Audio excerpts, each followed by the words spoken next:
Hello tout le monde, j'espère que vous allez bien, je suis très contente de vous retrouver dans cette nouvelle vidéo où je vais vous donner mes 8 astuces pour coudre un tissu épais.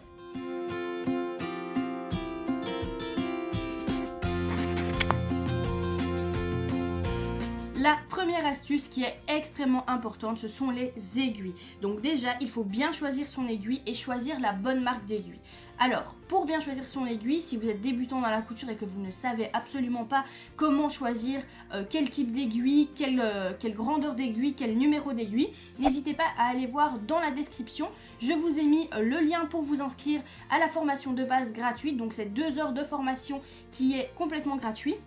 Vous pouvez vous inscrire et là je vous explique déjà quelle aiguille choisir en fonction de quel tissu et quelle taille aussi choisir en fonction de quelle épaisseur de tissu. Donc n'hésitez pas à aller checker dans la barre d'infos, il y a toutes les explications que vous avez besoin. Alors ici on va donc regarder tout d'abord la taille de l'aiguille. Donc ici vous pouvez voir que j'ai plusieurs paquets d'aiguilles en main. Donc j'ai la marque Organe, j'ai la marque Bohin, désolé je ne sais pas prononcer le mot, donc Bohin France. Et ensuite j'ai la marque qui est la plus connue normalement, Schmetz. Donc sur ces boîtes là on a plusieurs tailles. Donc celle-ci c'est celle Organe uniquement de taille 100. Donc ce sont des aiguilles de grande taille, de taille 100. Plus le nombre est petit, plus la taille de l'aiguille est petite. Donc là on est de 70 à 90. Et ensuite sur celle-ci on est de 90 à 110. Donc 110 c'est encore plus grand que le 100. Donc vous voyez ça va crescendo. Donc ce qui est très important déjà au niveau des aiguilles, première astuce c'est de choisir une bonne marque de boîte à aiguilles. C'est-à-dire que vous allez pouvoir retrouver sur des sites chinois, pour pas donner leur nom, des boîtes à aiguilles vraiment pas chères, mais qui vont se casser au bout de 3 utilisations et donc honnêtement ça ne sert à rien du tout. Elles seront peut-être même abîmées à la pointe, ça sert à rien. Autant investir directement dans une bonne boîte à aiguilles et prendre à la limite une boîte comme celle-ci où vous avez plusieurs dimensions directement. Ça c'est la première chose. Deuxième chose, donc deuxième astuce, ça va être de choisir la bonne taille de l'aiguille. Donc comme je vous l'ai dit juste avant, n'hésitez pas à aller voir dans la formation de base gratuite. Je vous explique quelle taille va avec quel tissu. Mais en l'occurrence, vous pouvez bien sûr vous imaginer qu'avec un tissu épais, on va prendre une aiguille plus épaisse. Donc plus le tissu sera épais et plus on prendra une grosse aiguille. En l'occurrence, si mon tissu est épais, je ne vais pas prendre une 90, mais je vais plutôt me diriger vers une 100 ou une 110. Ensuite, on va passer au fil. Donc on a parlé des aiguilles, c'est très important, mais la troisième chose, la troisième astuce, ce sera le fil. Donc par exemple, ici, j'ai 2 bobines de fil de la marque Gutermann, et ici, de la marque Coats Duet. Donc ça, ce sont des bobines que vous pouvez retrouver dans toutes les merceries et qui sont de qualité. Certes, le prix est un petit peu élevé, mais elles sont vraiment de bonne qualité. Si vous devez coudre par exemple beaucoup de blanc, beaucoup de noir, je vous mets dans le petit la vidéo que j'ai fait sur l'économie du fil, donc comment faire pour économiser en fil, parce que je sais qu'une petite bobine coûte bien plus cher qu'une grosse bobine et que parfois on n'a pas forcément besoin d'acheter une petite bobine, dans le sens où on va beaucoup coudre du blanc ou du noir, donc des couleurs principales, et on va pouvoir les acheter sous une autre forme.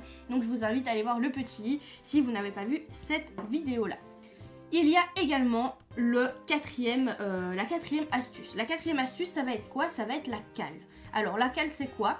On se sert tout simplement de ce genre de anses, donc ce sont des anses pour les sacs par exemple, et en fait on va prendre un morceau qu'on va venir plier en fonction de l'épaisseur de notre tissu. Donc plus le tissu est épais, plus on va plier la anse. Imaginons, voilà, ça c'est l'épaisseur de notre tissu, vous pouvez le voir ici. Je vais vous faire la petite vidéo pour vous expliquer quand même comment ça fonctionne. Mais vous avez le pied qui est relevé à cause de votre épaisseur de tissu, et donc vous allez avoir du mal à avancer. Si vous mettez une cale juste derrière, vous allez rendre le pied tout simplement droit. Et comme le pied sera droit, il va être entraîné beaucoup plus facilement par les griffes. Donc en gros, la cale permet de mettre à niveau votre pied presseur pour pouvoir tout simplement entraîner votre tissu beaucoup plus facilement. Ensuite, on passe à l'astuce suivante, et là, on a besoin d'avoir une machine qui peut faire des grands points. Alors, si votre machine va jusqu'au point 3, c'est déjà pas mal, mais en principe, une machine peut aller jusqu'au point 4, si je ne dis pas de bêtises. Je parle au niveau de la longueur du point, pas de la largeur, parce qu'on est sur un point droit. Donc au niveau de la longueur, personnellement, la mienne va vers du 4,5, donc c'est déjà un grand point. Et je sais qu'il y a des machines qui vont même sur du 6, sur la longueur de point. Donc plus vous savez agrandir le point, et mieux c'est. pour justement pouvoir plus facilement faire les points sur l'épaisseur du tissu. Vous aurez un rendu beaucoup plus joli que des points tout serrés qui risquent d'abîmer votre ouvrage et qui au final au niveau des points ce soit absolument pas beau du tout. On passe maintenant à la 6e astuce et ça va être au niveau des pieds presseurs. Donc la première ici, donc le premier pied presseur que je vais vous parler, ça va être le pied téflon. Le pied téflon en fait c'est une matière qui va permettre d'accrocher directement à votre tissu et donc ça va permettre de justement le tirer plus facilement qu'un pied métallique qui va par exemple glisser. Donc là par exemple le pied téflon, si je le mets sur ma main, je peux pousser, on voit bien qu'il a du mal à avancer. Tandis que si je mets le pied métallique, il va avancer, enfin il va glisser et donc vous allez avoir plus de mal tout simplement à coudre votre épaisseur.